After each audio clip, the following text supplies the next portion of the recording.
यो र हो। रलाई चाहिँ ल कस्तो अवस्थामा उच्चारण गरिन्छ भने झुन्डिएर आउँदाखेरि चाहिँ यसलाई ल उच्चारण गरिन्छ। जस्तै मूल भयो भनेको जस्तै मूल हो, मूल भनेको पानी है, मूल भनेको पानी। सुल भन्छ यसलाई, सुल भनेको रक्सी है, सुल भनेको रक्सी हो।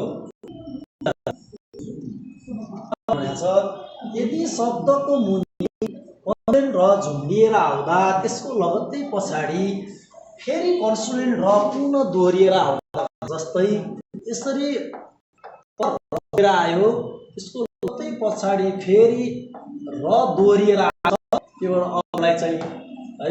यसरी शब्दको मुनि र झुन्डिएर आए त ल उच्चारण अनिवार्य गरिन्छ, तर यसलाई चाहिँ र उच्चारण गर्नुपर्ने थियो, र उच्चारण रमा रि उच्चारण गर्नु पर्यो, हामीले लि गर्नु पर्यो है।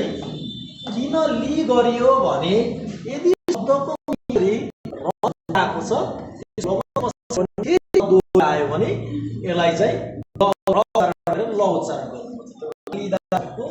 समय लाग्नु अथवा है। जस्तै पाल्ली, जस्तै हेर्नु त पाल्ली, यो तल झुक्काए त ल अटोमेटिक उच्चारण भइहाल्यो होइन, तर पछाडिलाई र उच्चारण नगरेर ल नै उच्चारण गर्नु पर्यो। पाल्ली भनेको यो त छिटो हुन्छ है। छ जस्तै अर्को लेख्दैछु मल्ली है, मल्ली भनेको टाढा, मल्ली भनेको टाढा। यसरी र उच्चारण नगरेर यो त ल उच्चारण हुन्छ। अब अर्को छ र प्लस म। अब झुन्डिएर के भनेको छ, यदि शब्दको र झुन्डिएर लगत्तै पछाडि नआएन भनेको छ। जस्तै यसरी तल झुन्डियो है, पछाडि यसरी फेरि नआएछ, त्यस्तो अवस्थामा यो र झुन्डिएर मलाई न नगरेर ल उच्चारण गरिन्छ।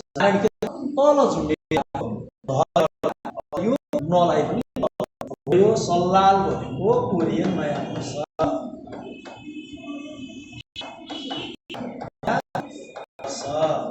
जस्तै इल्लेन, इल्लेन भयो, इल्लेन भनेको एक साल है, एक साल अथवा एक वर्ष भनिन्छ।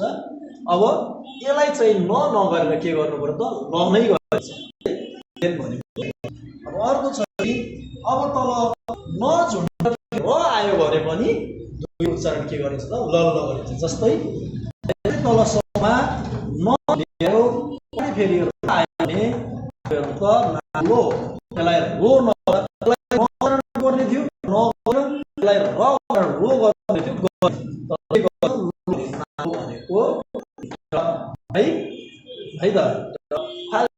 देख है, फाल्ली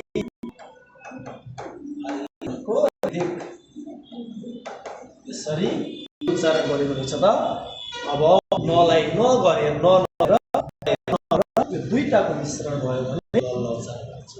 बाँकी मिनिङहरू मैले यसरी दिएको छु, ल हेर्नुहोस् यहाँ। जस्तै अब यो के छ, ममा लाग्यो भइहाल्यो, अब तल र झुन्डिएर ल भयो, पछाडि र आएलाई पनि लमा लाग्दा मोल्लादा भनेको छ। यहाँ मोल्लादा भनेको अचम्मित हुनु। अर्को यहाँ छ हेर्नु त, यहाँ अब यो व, यो के भयो त व व न नगरेर यसलाई चाहिँ के गरे त आत्ता ल गरेको छ। अब ल्यो अल्यो यहाँ तलहरूको सल्लाह भनेको एक वर्ष। यसको मिनिङहरू पनि पढ्नु है, बाँकी प्रत्यक्ष